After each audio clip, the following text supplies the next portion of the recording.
Hello everyone, this is Mahinoor. आज discuss करेंगे CTET 2024 के लिए previous year question paper part 7। इससे पहले हम पार्ट 6 तक ऑलरेडी कंप्लीट करा चुके हैं। ठीक है, तो हमारा पहला क्वेश्चन है, निम्नलिखित में से कौन सा उदाहरण विकास के समीप दुराभिमुखी मतलब आपका अधोगामी सिद्धांत को दर्शाता है। तो आप लोगों को पता है कि विकास की कितनी दिशाएं होती हैं। विकास की दो दिशाएं होती हैं, एक होती है आप अधोगामी और एक होती है आपकी सिरोपुच्छ। ठीक है, सिरोपुच्छ क्या होता है, सर से पैर की तरफ, और अधोगामी क्या होता है, निकट से दूर की तरफ। आप इसे दुरीभिमुखी कह सकते हैं, आप इसे अधोगामी कह सकते हैं, आप इसे निकट से दूर की तरफ कह सकते हैं, आप इसे समीपो दूरस्थ कह सकते हैं। ठीक है, ये सारे क्या हैं, इसके निक नेम है। क्लियर।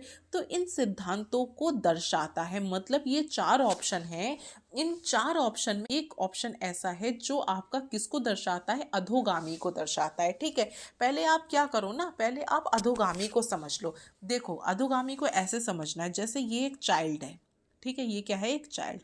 सॉरी, ये थोड़ा सा ऐसा हो गया, चलो वैसे ही समझो आप इसे। ये एक चाइल्ड है। इस बच्चे का जो विकास अगर अधोगामी में होगा तो यहाँ से स्टार्टिंग होकर इस तरफ फैलेगा और इस तरफ। ठीक है, और नीचे की तरफ और यहाँ ऊपर की तरफ। ठीक है, ये हो गया आपका अधोगामी, जिसे कहते हैं समीप से दूर की तरफ। ठीक है, समीप से दूर की तरफ। तो सबसे पहले छाती होती है, फिर कंधा हो जाता है, फिर कोहनी हो जाती है, फिर कलाई हो जाती है, फिर उंगली। ये क्या हो गया, इसका क्रम हो गया। सबसे पहले छाती, फिर कंधा, उसके बाद क्या आती है, कोहनी आती है, उसके बाद क्या आ जाती है, कलाई आ जाती है, और उसके बाद क्या आ जाती है, उंगलियां आ जाती हैं। ये है आपका अधोगामी। ठीक है, कौन सा है, अधोगामी।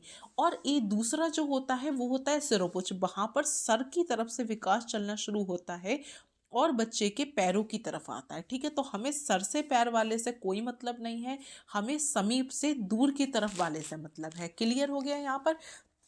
इसको लेकर मैंने एक बहुत बढ़िया वीडियो बनाई है अपने YouTube चैनल पर, अगर आपने वो नहीं देखी है तो आप लोग विजिट कर सकते। अब हमें देखना है कि समीप से दूर की तरफ को कौन इशारा कर रहा है, कौन उसमें मैच हो रहा है। क्लियर।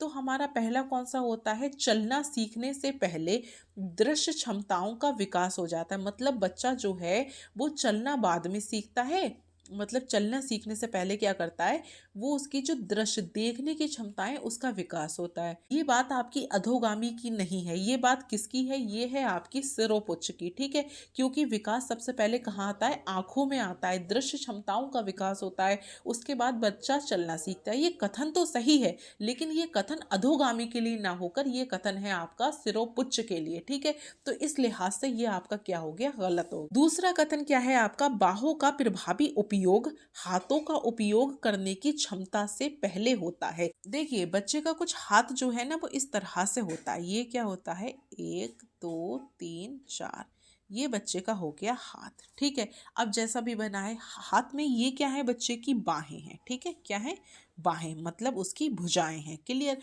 अब ये क्या कह रहे हैं कि बाहों का प्रभावी प्रयोग या उपयोग। ठीक है, बाहों का प्रभावी उपयोग हाथों का उपयोग करने की क्षमता से पहले होता है। बच्चा इनका यूज करना पहले सीखता है और इनका यूज करना बाद में सीखता है। तो बिल्कुल सही है। अगर विकास यहाँ से चला, ठीक है, ये बच्चे की छाती है, यहाँ से अगर विकास बच्चे का चला तो सबसे पहले कहाँ पहुंचा, बाहों में पहुंचा ना। बच्चा इसी का सहारा लेके पलटना सीखता है, खुद को उल्टा करना सीखता है। फिर विकास कहाँ आया, कोहनी में आया। कोहनी की मदद से बच्चा जो है खुद को खिचड़ना सीखता है। उसके बाद में विकास कहाँ आया, कलाई में आया। ये जो कलाई होती है ना आपकी, ये कलाई, इस कलाई में पहुंचा। उसके बाद बच्चे की उंगलियों में विकास गया, जिससे उनने खाना खाना सीखा। क्लियर। तो सही तो कह रहे हैं कि बच्चे का विकास जो है बाहों में पहले आता है और हाथ में बाद में आता है। बस थोड़ी सी लैंग्वेज को इन्होंने घुमा दिया है। ठीक है, लैंग्वेज को कैसे घुमाया है कि बच्चे का जो विकास है वो बाहों को प्रभावी उपयोग जो है ना, बाहें जो होती हैं, उसकी भुजाएं जो होती हैं, उनका प्रभावी उपयोग जो बच्चा कर रहा है वो किससे पहले कर रहा है, तो वो बच्चा हाथों से पहले कर रहा है। ठीक है, हाथों का उपयोग करने की क्षमता से पहले आ जाता है। ठीक है, तो पहले नंबर पे बाहों का प्रयोग और दूसरे नंबर पे हाथों का प्रयोग। तो इस लिहाज से ये आपका क्या हो गया, सस्पेक्टेड हो गया, मतलब सही हो गया। क्लियर। अब देखो, व्यक्तिगत उंगलियों की गति को एकीकृत करना, मतलब व्यक्तिगत जो उंगलियां होती हैं ना, ये उंगलियां, इनकी गति को बच्चा क्या कर रहा है, एकीकृत करना सीखने से पहले उंगली पकड़ने में महारत हासिल नहीं की जा सकती। भाई ये तो बात थोड़ी सी हमें हजम नहीं हो रही है। क्यों? क्योंकि आप ये बताओ, छोटा सा बच्चा होता है ना, बिल्कुल छोटा सा बच्चा होता है, उसके हाथ ऐसा होता है, ठीक है, उसका हाथ कैसा होता है, इस तरीके की मुट्ठी बंधी हुई होती है। और आप लोग क्या करते हैं, उसके हाथ में अपनी इस तरह से उंगली रखते हैं और ऐसे पकड़, बच्चे के हाथ को पहले खोलते हैं, फिर अपनी उंगली को रखते हैं, फिर उसमें पकड़वा देते हैं। फिर क्या कहते हैं आप लोग, अरे इसने मेरी उंगली पकड़ ली। तो भाई वो तो पहले ही उसकी उंगली बंद होती है ना, हाथ की उंगलियां उसकी पहले ही बंद होती हैं जब बच्चा जन्म लेता है तो, ठीक है। फिर क्या होता है, धीरे धीरे वो अपनी उंगलियों को मूव करना शुरू करता है, धीरे धीरे उनमें विकास आना शुरू हो जाता है, धीरे धीरे वो चीज़ों को पकड़ना शुरू करता है, धीरे धीरे उनको बैलेंस करना शुरू करता है, फिर धीरे धीरे वो निवाला बना के खाना शुरू करता है, ठीक है। तो इस तरीके से क्रम चलता है, इसलिए ये क्या हो गया, गलत हो गया आपका। अब देखिए, शरीर के आकार, तंत्रिका तंत्र के विकास की क्रम व गति अलग अलग होती है। ऐसा कैसे हो सकता है, जो शरीर है उसी के अंदर तो तंत्रिका तंत्र होता है ना, और उसकी गति अलग अलग कैसे हो सकती है, मतलब आपका शरीर अलग काम करेगा और आपके तंत्रिका तंत्र ने कहा कि भाई तुम्हारे ऊपर छपकली गिर गई है, अपने हाथ को इस तरह से इस तरह से, जैसे ये मेरा हाथ रखा हुआ है, अब सपोज दैट मेरे हाथ पे छिपकली गिर गई, तो मेरा तंत्रिका तंत्र ने मुझसे कहा कि हाथ को ऐसे कर दो, अपने झटक दो। तो क्या मेरा शरीर कहेगा नहीं हम तो नहीं झटकेंगे, नहीं हमको तो छपकली बहुत अच्छी लगती है? ऐसा थोड़ी ना होता है।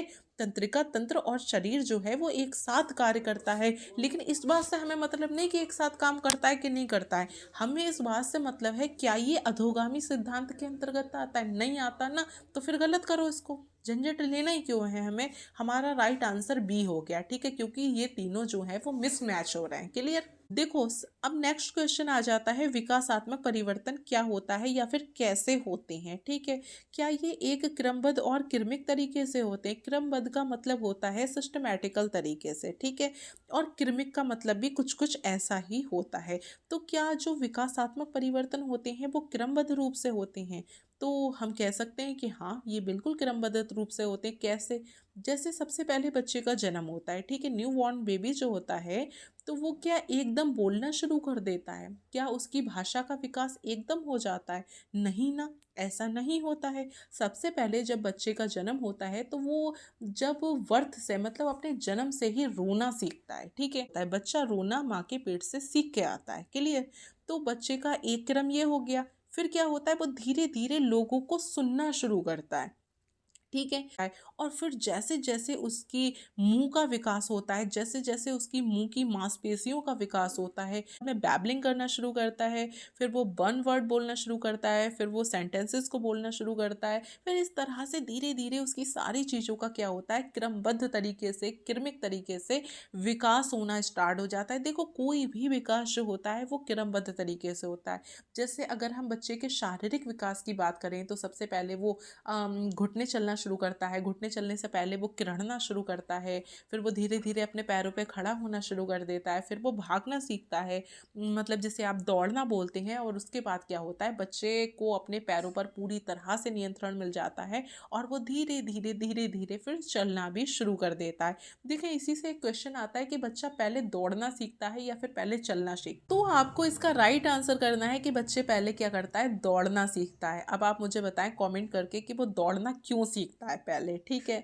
तो एक क्रमबद्ध तरीके से होता है, हाँ बिल्कुल सही, कोई सा भी विकास आप उठाकर देख लीजिए वो क्रमबद्ध तरीके से ही होता है, ठीक है। विकासात्मक जितने भी परिवर्तन हैं, जितने भी चेंजेस हैं, वो कैसे होते हैं, क्रमबद्ध तरीके से ही होते हैं। तो ये हो गया आपका सस्पेक्टेड। अब नेक्स्ट क्या है आपका ऑप्शन, शैशवावस्था में बहुत तेज गति से होता है और फिर किशोरावस्था तक कोई वृद्धि नहीं होती। देखो ये बात तो हो गई गलत। क्यों? क्योंकि यहाँ पर विकास और वृद्धि की बात नहीं हो रही है, यहाँ पर विकासात्मक परिवर्तनों की बात हो रही है, मतलब ऑल ओवर जितने भी चेंजेस होते हैं उनकी बात हो रही है, ठीक है। तो जो विकासात्मक परिवर्तन होते हैं देखो शैशवावस्था में होते हैं, बिल्कुल सही बात है, तेज गति से होते हैं, लेकिन जो यहाँ पर लिखा है ना कि किशोरावस्था तक कोई वृद्धि नहीं होती, तो भाई वृद्धि की बात नहीं हो रही है। फर्स्ट थिंग कि किशोरावस्था में भी वृद्धि होती है, लेकिन यहाँ पर विकासात्मक परिवर्तनों की बात हो रही है। विकासात्मक जो परिवर्तन होते हैं वो जीवन पर्यंत चलते रहते हैं, ना कि किशोरावस्था में जाकर स्टॉप हो जाते हैं, इसलिए ये हो गया आपका गलत। ठीक है, सी ऑप्शन है हमेशा रेखीय तरीके से होते हैं, चक्रीय ढंग से नहीं होते। देखिए, रेखीय तरीके से भी होते हैं और चक्रीय तरीके से भी होते हैं, इसलिए ये भी क्या हो गया आपका गलत हो गया। किशोरावस्था तक आगे की ओर होते हैं और फिर पीछे की ओर होते हैं। अच्छा, आप मुझे ये बताइए ऐसा कैसे पॉसिबल है कि कोई बच्चा जो है वो किशोरावस्था तक बहुत अच्छे से अपना विकास कर रहा है, बहुत अच्छे से अपना डेवलपमेंट कर रहा है, और उसके बाद में क्या हो रहा है कि उसने जितना भी विकास करा है उन सबको वो भूल जा रहा है, मतलब उस सारा विकास जो हो रहा है उसका वापिस हो जा रहा है। जैसे मूवीज़ आप देखते हैं ना, तो आप बहुत क्या कर रहे हैं, आपने बहुत पूरी मूवी देख ली, लमसम 60% देख ली, ठीक है, और फिर क्या कर रहे हैं, आपने उस मूवी को उल्टा रिवाइंड कर लिया, तो ऐसा थोड़ी ना पॉसिबल है। तो ये भी क्या हो गया, गलत हो गया। ए जो है वो इसका राइट आंसर है कि विकासात्मक परिवर्तन जो होते हैं वो क्रमबद्ध तरीके से होते हैं और क्रमिक तरीके से होते हैं। क्लियर। अब देखिए अगला क्वेश्चन क्या आ जाता है आपका, वातावरण व अनुवांशिक कारकों की परस्पर क्रिया किसके लिए जिम्मेदार है। मतलब आप ये बात को समझो, जो वातावरण होता है और अनुवांशिकता, मतलब आपकी हेरिडिटी और आपका इन्वायरमेंट, ठीक है, ये जो दो कारक हैं इनकी परस्पर क्रिया, ये दोनों मिलकर किस चीज़ के लिए जिम्मेदार हैं, मतलब किस चीज़ का विकास करते हैं। अगर आप सीधे तरीके से इसे समझना चाहें, ये केवल शारीरिक विकास करते हैं, या फिर जो आपकी हेरिडिटी है वो केवल आपका शारीरिक विकास करेगी, केवल आपका फिजिकल डेवलपमेंट करेगी, तो ऐसा तो बिल्कुल भी नहीं है। और सबसे बड़ी बात मैं आपको बताऊं, यहाँ पर जो केवल वर्ड यूज हुआ है, कौन सा वर्ड, केवल, तो ये जो केवल वर्ड है ये आपका निगेटिव कीवर्ड है। क्लियर। केवल वर्ड क्या है आपका, निगेटिव कीवर्ड है, तो इसीलिए जहां पर भी केवल आ जाता है वो कभी भी राइट नहीं हो सकता। ठीक है, वो निगेटिव सेंस में तो जा सकता है लेकिन कभी भी पॉजिटिव सेंस में नहीं जा सकता। ओके, तो यहाँ पर केवल शारीरिक विकास नहीं करता आपका पर्यावरण और अनुवांशिकता। जो पर्यावरण होता है, अनुवांशिकता होती है, वो शारीरिक विकास भी करती है, मानसिक विकास भी करती है, संज्ञानात्मक विकास भी करती है, मतलब जितना भी विकास होता है, अगर मैं कहूँ कि चहुमुखी विकास करती है, ऑल ओवर विकास करती है। क्लियर। तो यहाँ पर केवल शारीरिक विकास नहीं है, फिर केवल आ गया तो केवल संज्ञानात्मक विकास भी नहीं करती। अब आ जाता है शारीरिक व संवेगात्मक। हाँ, क्यों नहीं, शारीरिक भी करती है और संवेगात्मक भी करती है। यहाँ पर आ जाता है शारीरिक, सामाजिक और संवेगात्मक। देखो ये है आपका 50% राइट। ओके, ये क्या है आपका 50% राइट है, और ये वाला आपका 100% राइट है। तो आप समझ गए, ये वाला आपका कितना था, 50% राइट था, और ये वाला आपका 100% राइट था। अब आप कहेंगे ये सही क्यों नहीं है और ये सही क्यों है, क्यों, देखिए यहाँ पर शारीरिक आ गया, यहाँ पर भी शारीरिक आ गया, यहाँ पर आपका संज्ञानात्मक, यहाँ पर संज्ञानात्मक, यहाँ पर सामाजिक एक एक्स्ट्रा है। अगर यहाँ पर होता भाषाई तो भी सही हो जाता, अगर आर्थिक होता तब भी सही हो जाता, ठीक है, और अगर मानसिक होता तभी भी सही हो जाता। अगर कोई ऐसा ऑप्शन होता जिसमें चहुमुखी विकास, मतलब सामाजिक, सांस्कृतिक, भाषाई, संज्ञानात्मक, शारीरिक और मतलब ऑल ओवर डेवलपमेंट की बात अगर जहाँ होती, तो फिर वो राइट आंसर होता। तो भाई इसमें हमें ज़्यादा तरह के विकास मिल रहे हैं, तो ये आपका सही हो गया। क्यों, क्योंकि जो भी आपके ऑल ओवर, जो भी बच्चे का चहुमुखी विकास होता है उसके लिए वातावरण और अनुवांशिकता ही जिम्मेदार होती है ऑल ओवर। ठीक है, तो इसका राइट आंसर क्या है, डी हो गया। ओके, अब देखें आपका नेक्स्ट क्वेश्चन क्या आ जाता है, बच्चों के समाजीकरण के संदर्भ में कौन सा कथन सही है। ठीक है, जो बच्चों का समाजीकरण होता है, समाज के साथ जो बच्चा इंटरेक्ट करता है, उसके लिए कौन सा कथन सही है। तो आप ये बताइए कि मीडिया जो है वो समाजीकरण की प्राथमिक संस्था है। अगर मीडिया समाजीकरण की प्राथमिक संस्था हो जाएगी तो फिर परिवार क्या है। ओके, अगर मीडिया को आप प्राथमिक संस्था कह रहे हो तो फिर आप परिवार को क्या कहोगे। जो समाजीकरण की प्राथमिक संस्था है तो वो मीडिया ना होकर परिवार होती है, तो इसलिए ये क्या हो गया, गलत हो गया है। मीडिया समाजीकरण की द्वितीयक संस्था है। जो मीडिया है वो समाजीकरण की द्वितीयक संस्था है। ठीक है, तो द्वितीयक संस्था जो है वो मीडिया भी है, पत्रिकाएं भी हैं, और क्या हो सकता है, स्कूल भी हो सकता है, बुक्स भी हो सकती हैं, टीचर्स भी हो सकते हैं। ठीक है, ये सब क्या होता है, ये द्वितीयक संस्थाएं होती हैं। तो फिर इस तरह से ये जो है आपका राइट हो जाएगा। क्यों, क्योंकि सही बात लिखी है, मीडिया जो है वो समाजीकरण की कौन सी संस्था है, दूसरी। और प्राथमिक में क्या आ जाता है, परिवार। परिवार हमेशा प्राथमिक संस्था है, और जो आपका समाजीकरण की द्वितीय संस्था है वो क्या है, मीडिया, और आपका स्कूल भी आ जाता है इसके अंदर। चर्च भी आ जाएगा, मतलब जो धार्मिक संस्थाएं होती हैं वो भी आ जाएंगी इसके अंदर। और क्या आ सकता है, किताबें आ सकती हैं, पत्रिकाएं आ सकती हैं, ये सब सेकेंडरी हैं। क्लियर। अब देखिए, मीडिया बच्चे के सूक्ष्म तंत्र का अभिन्न हिस्सा है। हाँ बिल्कुल है, लेकिन सूक्ष्म तंत्र का नहीं है। ठीक है, मीडिया जो है वो बच्चे के लिए ठीक है, उसका एक डेवलपमेंट कर रही है, एक सामाजिक विकास कर रही है, लेकिन आप अगर यही कहने लगो कि सूक्ष्म तंत्र का अभिन्न हिस्सा है, कैसा है, अभिन्न, तो ये कुछ ज़्यादा बड़ी बात हो गई है। ठीक है, ये तो बिल्कुल ऐसे हो गया कि मेरे पड़ोस में जो अंकल हैं वो मेरे लिए भगवान समान है। तो भाई, भगवान की तुलना आप एक इंसान से कर रहे हो तो फिर ये तो रॉन्ग बात हो गई ना। अब ये चलो, ये गलत हो गया। अब देखिए, मीडिया जो है वो समाजीकरण की संस्था नहीं है। कैसे नहीं है भैया, है। मीडिया जो है वो समाजीकरण की संस्था है और द्वितीयक संस्था है। ठीक है, ये भी गलत, तो आपका राइट आंसर क्या हो गया, बी हो गया। अब देखते हैं नेक्स्ट क्वेश्चन क्या है, कि केवल एक विशेषता पर ध्यान दे पाने की प्रवृत्ति को क्या कहा जाता है। मतलब आपको ये समझना पड़ेगा कि जो जीन पियाजे का कॉन्सेप्ट है, मीन्स जो जीन पियाजे ने संज्ञानात्मक विकास का सिद्धांत दिया था, उसमें जो बच्चा होता है वो एक समय में, मतलब समझ रहे हो ना, एक टाइम में किसी वस्तु की केवल एक विशेषता पर फोकस्ड हो पाता है, या फिर एक विशेषता को ध्यान दे पाता है, उसकी ऐसी आदत, प्रवृत्ति माने आदत, को क्या कहा जाता है। आप बच्चे को तो छोड़ दो, थोड़ी देर अपने ऊपर अप्लाई कर लो।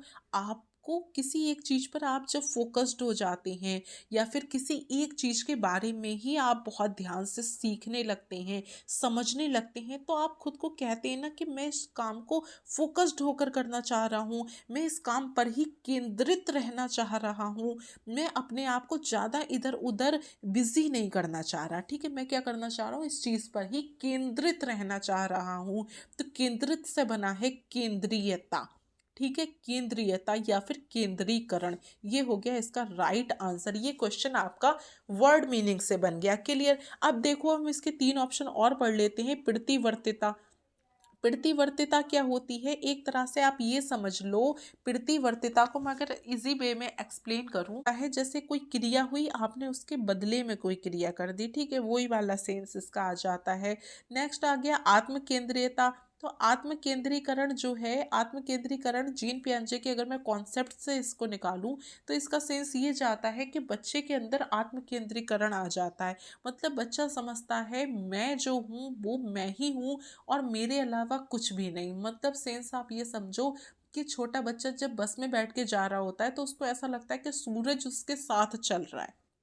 ठीक है, रोड उसके साथ चल रहे हैं, या फिर उसको ऐसा लगता है कि हवा मेरे लिए है, पानी मेरे लिए, मतलब मैं एक शहंशाह हूँ और दुनिया की सारी चीज़ें मेरे ही चारों तरफ घूम रही हैं, अगर मैं नहीं तो दुनिया नहीं। ये वाला जो सेंस उसके अंदर होता है ना, ये होता है आत्म केंद्रीकरण का। ठीक है, और जीववाद क्या होता है, जीववाद का मतलब अगर जीन पियाजे के सिद्धांत से लगाया जाए तो इसका सेंस ये होता है कि ये नॉन लिविंग थिंग्स जो होती हैं, जिनके अंदर जीवन नहीं होता, बच्चा उनके अंदर जीवन की कल्पना कर लेता है। मतलब बच्चे को ऐसा लगता है, आपने देखा होगा कि छोटे बच्चे अपने खिलौनों से खेल रहे होते हैं, तो वो अपनी गुड़िया को खाना खिला रहे हैं, अपनी गुड़िया से बातचीत कर रहे हैं। वो कह रहे हैं, गुड़ी आप ना ये खा लो, अच्छा आपको बुखार आ गया है, ठीक है चलो हम डॉक्टर के पास जा रहे हैं। तो ये क्या है भाई, ये जीववाद है। मतलब जो चीज़ें जीवित नहीं हैं उनमें भी जीवन को देख लेना। आपने देखा होगा कि जब बच्चा छोटा होता है और वो ज़मीन में गिर जाता है और रोने लगता है, फिर उसकी माँ आती है और बच्चे को उठाती और फिर कहती हैं कि अरे लो मैं ज़मीन को मारती हूँ। बच्चा बहुत खुश होता है, बच्चे को ऐसा लगता है इस ज़मीन ने मुझे चोट पहुँचाई और मेरी माँ ने इस ज़मीन को चोट पहुँचा दी। उसको लगता है मेरा बदला पूरा हो गया। अब भाई उससे कोई पूछे कि ज़मीन को कभी चोट नहीं लगती। ठीक है, तो ये वाला जो सेंस होता है, ये बच्चे के अंदर जीववाद आ जाता है। मतलब उसको ऐसा लगता है कि जितनी नॉन लिविंग थिंग्स हैं उनको वो लिविंग समझ लेता है, जो अजीवित हैं उनको बच्चा जीवित समझ लेता है। ठीक है, तो ये सारे आपके गलत हो जाते हैं। क्यों? क्योंकि जब बच्चा किसी एक चीज पर फोकस्ड होता है तो वो केंद्रिता करता है। क्लियर? नेक्स्ट क्वेश्चन आ जाता है कि निम्नलिखित में से कौन सा मिलान जीन पियाजे के संज्ञानात्मक चरण और उसको परिभाषित करने वाली विशेषताओं को सही ढंग से दर्शाता है। ठीक है, तो इसमें हमें क्या करना होगा, हमें इसमें अवस्था को उसकी विशेषता से मैच करना होगा। ठीक है, तो आपको ये तो क्लियर है कि जीन पियाजे ने कौन सा सिद्धांत दिया था, संज्ञानात्मक विकास का सिद्धांत दिया था। और जीन पियाजे ने इस सिद्धांत में टोटल कितनी अवस्थाएं बताई थी?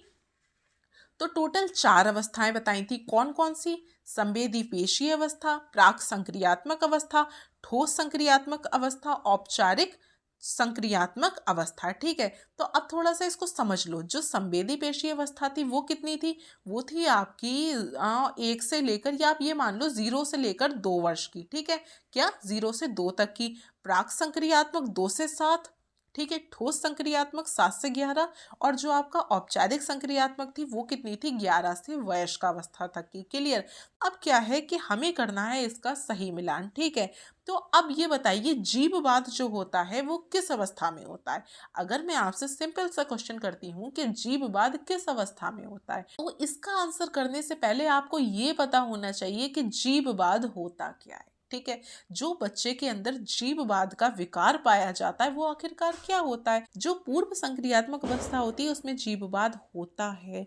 कैसे होता है? ये है आपकी 2 से 7 वर्ष की अवस्था। ठीक है, आप इसे चाहें तो पूर्व संक्रियात्मक अवस्था कह लीजिए, चाहे आप इसे प्राक संक्रियात्मक अवस्था कह लीजिए, चाहे आप इसे प्रतीकात्मक अवस्था कह लीजिए, चाहे आप इसे विचारों की उत्क्रमणीयता की अवस्था कह लीजिए, चाहे आप इसे आत्मकेंद्रिता की अवस्था कह लीजिए, या फिर आप इसे जीववाद की अवस्था कह लीजिए। ठीक है, अब समझो जीववाद क्या है। जीववाद का मतलब होता है बच्चा जो नॉन लिविंग थिंग्स होता है उसमें जीवन देखने लगता है। ठीक है, मैंने आपको यहाँ पर जीववाद समझाया था, बिल्कुल सेम है। बच्चे को ऐसी चीजों में जीवन दिखना प्रारंभ हो जाता है जिनके अंदर जीवन होता ही नहीं। ठीक है, जस्ट मैंने अभी आपको समझाया है, तो ज्यादा डिटेल में जाने की अब क्या फायदा। ठीक है, तो आपको याद रखना है कि जो पूर्व संक्रियात्मक अवस्था होती है 2 से 7 वर्ष की अवस्था, ठीक है, उसमें क्या होता है? बच्चे के अंदर जीववाद होता है।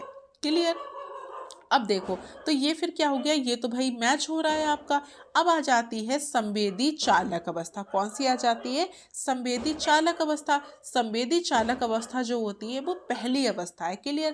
पहली अवस्था है 2 वर्ष तक की अवधि को संवेदी चालक अवस्था या फिर अवधि कहते हैं। क्या बच्चा इसमें प्रतीकात्मकता का गुण बच्चे के अंदर विकसित होता है या नहीं होता? नहीं होता है। क्यों?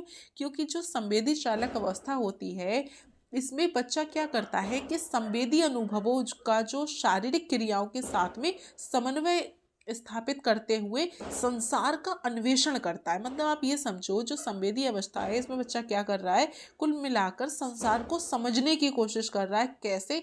अपनी शरीर की क्रियाओं को करके, हाथ हिलाकर, मुंह हिलाकर, हल्का सा मुस्कुरा कर। ठीक है, और कैसे? थोड़ा सा घुटनों के बल चलकर, या फिर थोड़ा सा मूव करके, या फिर थोड़ा सा चल कर, भाग कर क्या कर रहा होता है? संसार को एक्सप्लोर कर रहा होता है, संसार का अन्वेषण कर रहा होता है। इस समय बच्चे के अंदर क्या होती है? उत्सुकता होती है, वो थोड़ा थोड़ा चिंतन कर लेता है, और उसका वस्तु स्थायित्व जो होता है ना, थोड़ा थोड़ा बच्चे के अंदर वस्तु स्थायित्व का गुण भी विकसित हो जाता है। ये वो वाले, ये प्रतीकात्मक सोच नहीं आती। बच्चा अभी इतना बड़ा नहीं है कि वो प्रतीकात्मक सोच कर पाएगा। ठीक है, तो ये फिर गलत हो जाता है। मूर्त संक्रियात्मक अवस्था। कौन सी अवस्था? मूर्त संक्रियात्मक अवस्था। क्या उसमें आस्थगित अनुकरण बच्चा कर पाता है? आस्थगित अनुकरण का मतलब होता है कॉपी करना। ठीक है, थोड़ा सा देर से कॉपी करना। जैसे बंदर होता है ना, कॉपी करता है, ऐसी बच्चा जो होता है अपने पेरेंट्स को कॉपी करता है। अभी आपको एक इमेज शो हो रही होगी यहाँ पर। ठीक है, आप इसे देखो, बच्चा क्या कर रहा है? अपने फादर का लेजर लेकर शेप करने की कोशिश कर रहा है। तो ये क्या है? ये नकल कर रहा है बच्चा अपने फादर की। क्लियर? तो ये भी जो है मूर्त संक्रियात्मक अवस्था में नहीं आती है। क्लियर? अब देखिए अमूर्त संक्रियात्मक अवस्था। कौन सी? अमूर्त संक्रियात्मक अवस्था, अमूर्त संक्रियात्मक अवस्था में केंद्रीकरण नहीं होता। जब बच्चा अमूर्त चीज़ों के बारे में चिंतन करने लगेगा, ऐसी चीज़ों के बारे में सोचने लगेगा जो उसके सामने नहीं है, तो फिर केंद्रीकरण कहाँ हुआ, फिर तो विकेंद्रीकरण हो गया, केंद्रीकरण नहीं रहा। बच्चे की सोच ब्रॉड हो चुकी है, वो विकेंद्रीकरण कर चुका है, वो अपसारी चिंतन करना शुरू कर चुका है। ठीक है, तो फिर ये भी गलत हो गया, ये जो है वो आपका राइट आंसर हो गया। ठीक है, अब देखो अगला क्वेश्चन क्या है। लेव वाइगोट्स्की के अनुसार, किसके अनुसार, लेव वाइगोट्स्की के अनुसार भौतिक उपकरण जैसे कि, उसका नाम नहीं दिया हुआ, कोई एक भौतिक उपकरण है और दूसरा हमारे संज्ञानात्मक विकास में मदद और प्रभावित करता है। अच्छा, यहाँ पर क्या नाम दिया, लेव वाइगोट्स्की का नाम दिया है, यहाँ कहीं पियाजे लिखा हुआ है, नहीं लिखा ना, लेकिन यहाँ क्या लिखा है, संज्ञानात्मक विकास। तो हमेशा याद रखना, संज्ञानात्मक विकास की बात जीन पियाजे ने करी है, लेकिन थोड़ी बहुत वाइगोट्स्की ने भी करी है। ठीक है, क्यों, क्योंकि ये भी एक व्यवहारवादी मनोवैज्ञानिक थे, इन्होंने भी बच्चे के संज्ञान का जिक्र करा है। तो अब देखो हमें किसका देखना है, वाइगोट्स्की का, ना कि पियाजे का। तो फिर स्कीमा किसका है, पियाजे का, तुरंत यहाँ काट दो, स्कीमा किसका है, पियाजे का। फिर स्कीमा किसका है, पियाजे का, स्कीमा पियाजे, स्कीमा पियाजे, फिर स्कीमा पियाजे। लो राइट आंसर। किसे कतई ना पता हो ना, सिर्फ इतना पता हो कि स्कीमा स्कीमा स्कीमा, स्कीमा किसका, पियाजे का। वाइगोट्स्की का तो है ही नहीं, बचा क्या, नक्शा बचा, कैलकुलेटर बचा। तो हाँ ठीक है, अगर आपने सिद्धांत पढ़ा है तो आपको क्लियर होगा ही, और अगर सपोज दैट आपने सिद्धांत नहीं पढ़ा फिर भी आपको राइट आंसर मिल गया। क्यों, क्योंकि हमने 3 गलत कर ली भैया, हमको क्लियर है स्कीमे की बात कौन करता है, पियाजे करता है। प्रतीकात्मक खेलों की बात कौन कर रहा है, पियाजे कर रहा है। विचारों की अनुत्क्रमणीयता की बात कौन कर रहा है, पियाजे कर रहा है। वस्तु स्थायित्व की बात कौन कर रहा है, पियाजे कर रहा है। ठीक है, अमूर्त और मूर्त या ठोस सोच की बात, या फिर आप ये समझ लीजिए पलटावी गुण की बात, संरक्षण की बात, ठीक है, तार्किक वर्गीकरण की बात, उत्क्रमणीयता या पलटावी बुद्धि की बात कौन कर रहा है, सारी चीजें पियाजे ही कर रहे हैं। ठीक है, तो कुल मिलाकर ये सब कुछ पियाजे का है और वाइगोट्स्की का नहीं है। तो हमारा नक्शा और कैलकुलेटर वाइगोट्स्की, देखो वाइगोट्स्की ने अपने एक स्टेटमेंट में कहा था कि जो नक्शा होता है, जो मैप होता है, ठीक है, और जो आपका कैलकुलेटर होता है, ये दोनों बच्चों को हेल्प करता है उसके संज्ञानात्मक विकास में। क्लियर, तो ये हो गया आपका राइट आंसर। अब देखिए अगला आपका क्वेश्चन क्या आ जाता है, लेव वाइगोट्स्की के विचार में निजी वाक क्या है। निजी, निजी माने होता है पर्सनल। आपने लोगों को कहते सुना होगा हमारी निजी जिंदगी में दखल अंदाजी मत करिए, हमारी निजी जिंदगी में दखल अंदाजी मत करिए। तो निजी का मतलब पता है क्या होता है, पर्सनल। ठीक है, और निजी वाक, वाक माने होता है, कहते नहीं वाक बनाना, सेंटेंसेस बनाना। वाक माने होता है आपका सेंटेंस, ठीक है, या फिर एक तरह से स्पीच। कहते नहीं है कैसी बकवास कर रहे हो, ठीक है, तो बकवास का मतलब कहते नहीं बेकार की स्पीच दे रहा है, भाषण दे रहा है, इसकी बकवास कौन सुने। तो ऐसे याद कर लो, निजी वाक्य मतलब प्राइवेट स्पीच। ठीक है, तो लेव वाइगोट्स्की के विचार में निजी वाक्य क्या है, देखो मैं आपको बताती हूँ। आपने एक बहुत ही फेमस एग्जाम्पल सुना होगा कि एक लड़की है निशा नाम की, वो क्या कर रही है, वो प्रेस करते समय अपने आप से बात कर रही है। तो फिर वो क्या कर रही है, वो निजी वाक्य कर रही है, वो प्राइवेट स्पीच कर रही है। ठीक है, इसका मतलब ये होता है बच्चे निजी वाक्य के माध्यम से अपने आप को गाइड कर रहे होते हैं कि वो आगे जाकर क्या करेंगे। ये जैसे सपोज दैट आप ये देखो कि आप सुबह सो के उठे, आप बहुत लेट उठे। अब क्या होता है, जैसे आप वॉशरूम में गए नहाने के लिए, आपने तुरंत माइंड में सोचना शुरू कर दिया और धीरे धीरे मुंह से बोलना शुरू कर दिया, क्या, अच्छा ठीक है मैं उठ गया हूँ, जल्दी से क्या करना है, नहाना धोना है, फिर कपड़े वपड़े पहन के चाय वाय पियेंगे। अरे नहीं पियेंगे चाय, बाहर ही पी लेंगे। ठीक है, क्यों, क्योंकि चाय बनाने में टाइम लग जाएगा, तो ऑलरेडी हम लेट हो चुके हैं। तो हम क्या कर रहे होते हैं, हम थोड़ा सा तेज आवाज में, एक होती मन की बात जो अंदर चल रही होती, एक होती थोड़ा सा हम आवाज में बोल रहे होते, लेकिन हम खुद से ही बात कर रहे होते हैं। ठीक है, तो उसे कहा गया है निजी बात। जब आप क्या कर रहे होते हो, इसके थ्रू अपने आप को गाइड कर रहे होते, अपने आप को डायरेक्ट कर रहे होते हो। ठीक है, इसे बोलते हैं प्राइवेट स्पीच, निजी बात। ओके, तो लेव वाइगोट्स्की के विचार में निजी बात क्या है, एक महत्वपूर्ण सामाजिक कार्य है। हाँ बिल्कुल है, सब इसे फॉलो करते हैं, किस लिए, ताकि वो अपनी जिंदगी को थोड़ा सा गाइड कर सके, वो सेल्फ को, वो खुद को गाइड कर सके। ठीक है, बच्चों के संज्ञानात्मक विकास में बाधा डालते, बाधा नहीं डालते, सपोर्ट करते हैं, ठीक है, तो ये गलत, बाधा नहीं डालते। बच्चों की अहंकारी सोच को दर्शाते, देखो बच्चों की अहंकारी सोच को दर्शाने की बात बाइगोट्स्की ने नहीं कही।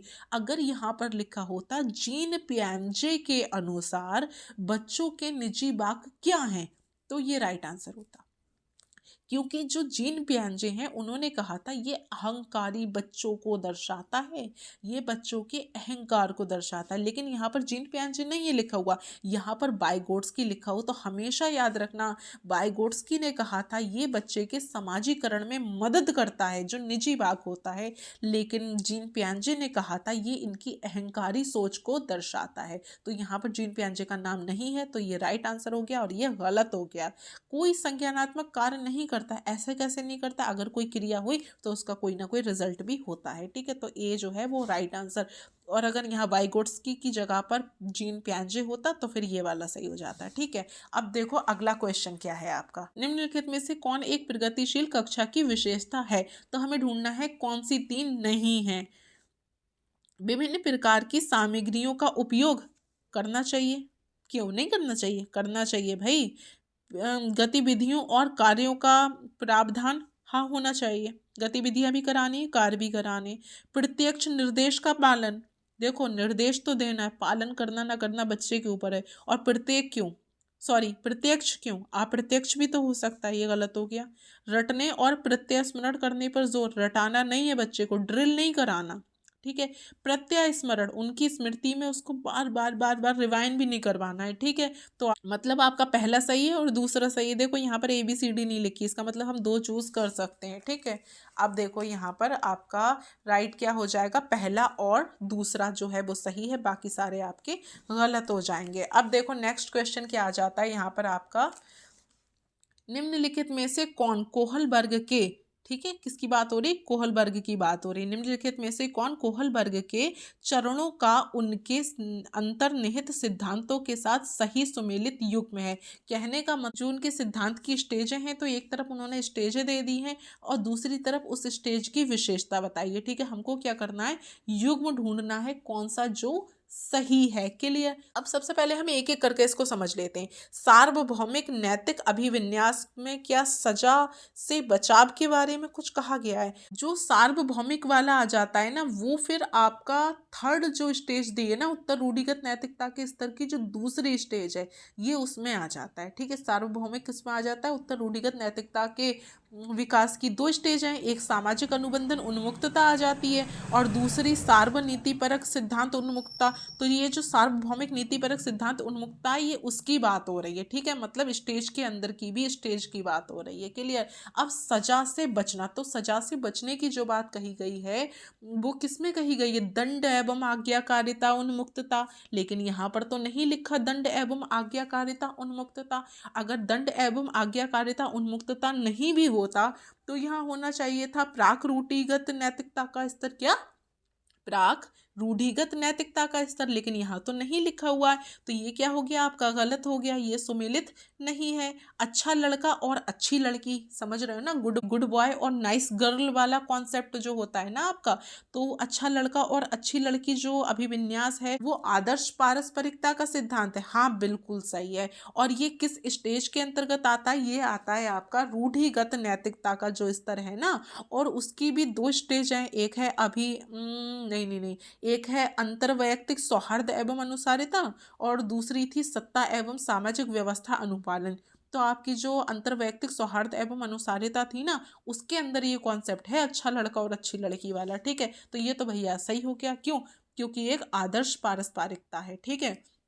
और देखो सी क्या हो जाता है, कानून और व्यवस्था अभिविन्यास, एहसानों का एक समान आदान प्रदान, बिल्कुल नहीं। जो आपका कानून और व्यवस्था अभिविन्यास की बात हो रही है ना आपकी, जो ये जो सबसे लास्ट वाली स्टेज हो जाती है, इसमें सामाजिक अनुबंधन अनुसारिता की बात करी जाती है, प्रजातंत्र की बात करी जाती है, सार्वत्रिक नीतिपरक सिद्धांत उन्मुक्तता की बात करी जाती है, आत्मचिंतन से बचने की बात करी जाती है, या फिर आत्मचिंतन को करने की बात करी जाती है, ठीक है। यह क्या है, एक उच्च सामाजिक स्तर है, ये यहाँ पर रिलेट आपस में नहीं कर रहा है। यहाँ पर एहसानों की बात हो रही है, ये कोई एहसान की बात नहीं करता, ठीक है। अब देखो अगला क्या आ जाता है, अनुबंधन अभिविन्यास, ठीक है। अनुबंधन अभिविन्यास जो है वो विवेक के स्वयं चुने हुए नैतिक सिद्धांत की बात करता है? नहीं, बिल्कुल भी नहीं करता। जो विवेक द्वारा बच्चा स्वयं से कुछ चूज कर लेता है ना, उसका संबंध अनुबंधन अभिविन्यास से बिल्कुल भी नहीं है। तो आपका राइट आंसर क्या हो गया, बी हो गया आपका राइट आंसर। अगला क्वेश्चन क्या है आप देखिए, यहाँ पर आता है बुद्धिमत्ता के समकालीन सिद्धांतों के अनुसार बुद्धि क्या है। जो बुद्धिमत्ता के समकालीन मतलब जो भी बुद्धि से रिलेटेड सिद्धांत अभी तक आए हैं, ठीक है, उनके हिसाब से बुद्धि क्या है, ठीक है। इंटेलिजेंस क्या है, तो इंटेलिजेंस क्या है आप ऐसे ही बताओ पहले मुझे। Intelligence is the ability to learn, सीखने की योग्यता है। और क्या है, क्षमताएं होती हैं बुद्धि के अंदर। बुद्धि के अंदर सीखने की तरीका होता है, आप चीज़ों को किस तरह से लर्न करते हैं, किस तरह से उन चीज़ों का अधिगम करते हैं, आपकी क्षमताएं कितनी हैं, कैसी हैं, एक समुच्चय है, एक गुच्छा है, एक समूह है, ठीक है। बुद्धि क्या है, आपकी क्षमताओं का एक गुच्छा या फिर एक समूह है, आपकी सीखने की एक योग्यता है, ठीक है। तो बुद्धिमत्ता क्या है, केवल दूसरों की नकल करना नहीं, ये बुद्धिमत्ता कहाँ हो गई, ये तो मंदबुद्धि इंसान करता है। क्या करता है, दूसरों की नकल करता है।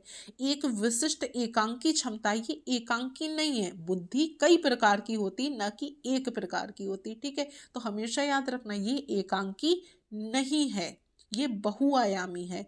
क्षमताओं का एक समूह है, बिल्कुल सही, क्षमताओं का क्या है, ये एक समूह है, समुच्चय है, ठीक है। और क्या आ जाता है, एक विलक्षण और सामान्य अवधारणा है। देखो ये एक विलक्षण अवधारणा तो है, लेकिन ये सामान्य तो बिल्कुल भी नहीं है, ठीक है। तो आपका सी जो है वो राइट आंसर आ जाता है। अब आपका 12वां क्वेश्चन क्या हो जाता है, 12वां क्वेश्चन है कि शिक्षकों को महिलाओं और पुरुषों की गैर परस्परवादी जेंडर भूमिकाओं पर चर्चा करनी चाहिए।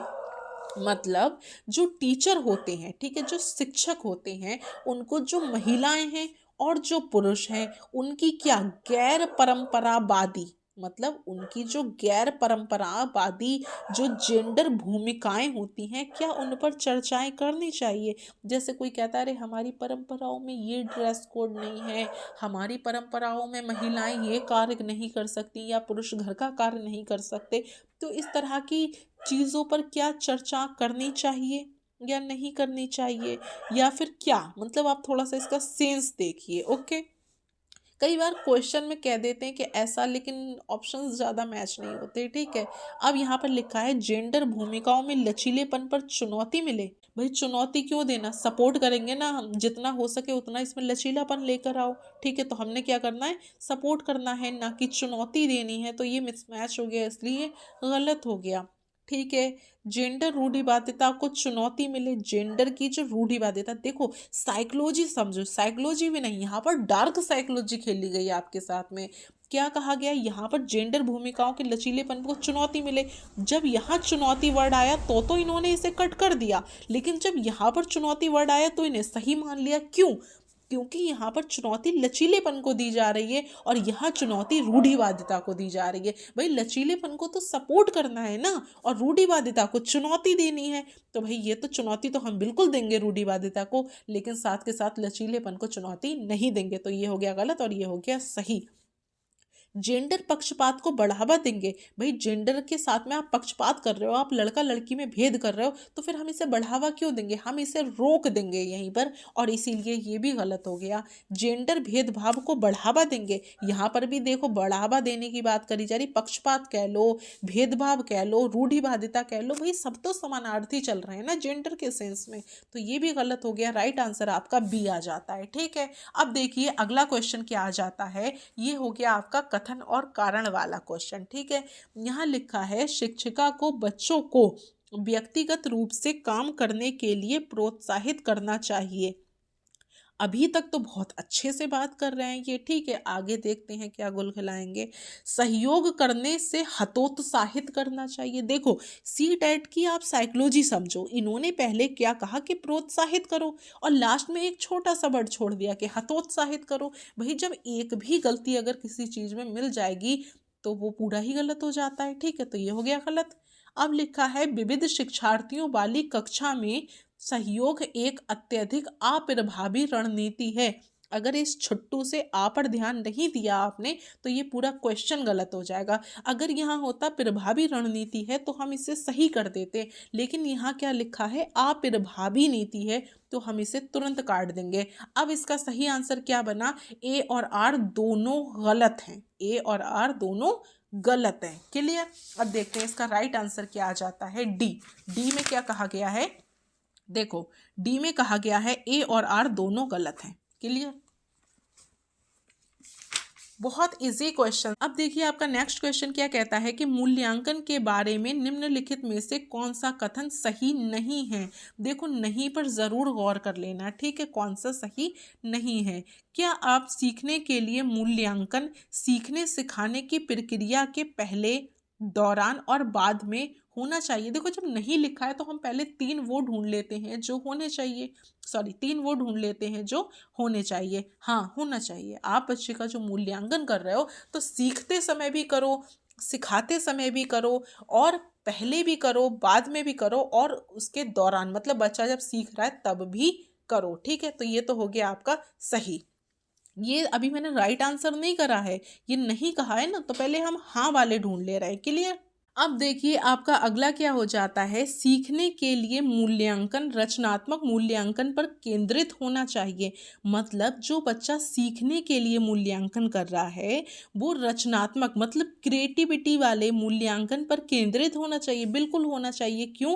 क्योंकि हमारे जो सीटेट है वो क्रिएटिविटी को क्या कर रहा है, सपोर्ट कर रहा है। तो ये भी आपका राइट हो गया। मूल्यांकन की प्रक्रिया गतिक होनी चाहिए, मतलब उसमें गति होना चाहिए, आगे बढ़ती हुई होनी चाहिए। हाँ बिल्कुल होनी चाहिए। अगला क्या लिखा है, मूल्यांकन में मानकीकृत। देखो मैंने पहले बता चुकी हूँ कई बार, मानकीकृत क्या है, निगेटिव कीवर्ड है, इसको यूज नहीं करना है। मानकीकृत क्या है, एक निगेटिव कीवर्ड है। मानकीकृत उपकरणों पर आपको ध्यान केंद्रित नहीं करना चाहिए, तो ये हो गया गलत, और ये गलत होने के साथ ही क्या है, सही है यहाँ पर, क्योंकि पूछा गया है नहीं। ठीक है, तो सबसे पहले हमने ढूंढा ये होने चाहिए और ये नहीं होना चाहिए। इसका मतलब राइट आंसर क्या हो गया आपका, डी जो है वो आपका राइट आंसर है। क्लियर। अब देखो 15वां क्वेश्चन क्या कह रहा है कि निम्नलिखित में से कौन सा प्रश्न वैचारिक समझ और आलोचनात्मक सोच को बढ़ावा देने का उदाहरण है। मतलब जो वैचारिक समझ होती है, ठीक है, और आलोचनात्मक सोच होती है, मतलब बच्चा हर बात पे हाँ ना कह के किसी बात पर ना भी कहे, या फिर वो बच्चा कुल मिलाकर कुछ चीज़ों पर सोचना शुरू कर दे। आप सीधे सीधे ये समझिए, ठीक है। जैसे मैंने आपसे पूछा देश के प्रधानमंत्री कौन है, आप कहेंगे कि नरेंद्र मोदी जी हैं, तो यहाँ पर single cut answer, single answer है। ठीक है। अब मैं आपसे कहूँ कि प्रधानमंत्री कैसे व्यक्ति को होना चाहिए, तो फिर आपको सोचना पड़ेगा। तो ये उस सोच की बात कर रहे हैं कि आप क्या करो, आप बच्चे से कैसे क्वेश्चन पूछो जिससे बच्चे के अंदर वैचारिक समझ उत्पन्न हो और आलोचनात्मक सोच को बढ़ावा मिले। ऐसा कौन सा एग्जाम्पल है इसमें, ठीक है। भारत का सबसे बड़ा राज्य कौन सा है, इसमें क्या बच्चा कुछ थिंकिंग कर रहा है, नहीं कर रहा है ना, वन वर्ड का आंसर हो जाएगा। तो कोई सोच डेवलप नहीं हो रही है। एक मतलब आप इसे क्या कहते हैं, आप इसे कहते हैं बंद सिरे वाला क्वेश्चन। ठीक है, बंद सिरे वाला क्वेश्चन है, तो इससे बच्चे के अंदर आलोचनात्मक सोच तो डेवलप नहीं होगी। अगला क्वेश्चन क्या होता है, केरल राज्य का कुल क्षेत्रफल कितना है, ये भी बंद सिरे का क्वेश्चन है, इससे भी बच्चे के अंदर आलोचनात्मक सोच विकसित नहीं होगी। समाज को समावेशी बनाने के लिए क्या उपाय किए जाने चाहिए, बस बढ़िया, बहुत सही। यहाँ पर क्या होता है, बच्चे के अंदर एक थिंकिंग का विकास होगा। बच्चा कहेगा कि अच्छा मतलब समाज में समावेशी क्या हो सकता है। समाज में समावेशी का मतलब होता है कि हर धर्म का इंसान सही से रहे, मिलजुल कर रहे, सबका आदर करे, विकलांग मनुष्य जो है उसको किसी तरह की कोई परेशानी नहीं होनी चाहिए, ठीक है, हम क्या करेंगे, समाज को समावेशी बनाने के लिए ऐसे ऐसे काम कर सकते हैं, मतलब सद्भावना विकसित कर सकते हैं, एक दूसरे के प्रति आदर सम्मान की भावना विकसित कर सकते हैं, मतलब बच्चा नॉन स्टॉप बोल सकता है। आप भी इस टॉपिक पर क्या बोल सकते हैं, नॉन स्टॉप तरीके से बोल सकते हैं, ठीक है। इससे क्या होगा, आपको सोचना पड़ेगा, आपके अंदर आलोचनात्मक सोच विकसित होगी, आपके अंदर क्या होगा, आलोचनात्मक सोच विकसित होगी, आपके अंदर वैचारिक समझ विकसित होगी, ठीक है। तो ये हो गया आपका राइट आंसर। और देख लेते हैं क्या है, प्रकाश संश्लेषण क्या है। तो भाई ये भी तो सिंपल सा आंसर है, बच्चा इसमें क्या ही सोच लेगा, रटा रटाया आंसर बच्चा कर देगा, ये गलत, ये गलत, ये गलत, सी जो है वो आपका सही आंसर है, ठीक है। वीडियो अच्छी लगी हो तो लाइक करें, चैनल को सब्सक्राइब करें, ज़्यादा से ज़्यादा इसे शेयर करिए। Thank you so much.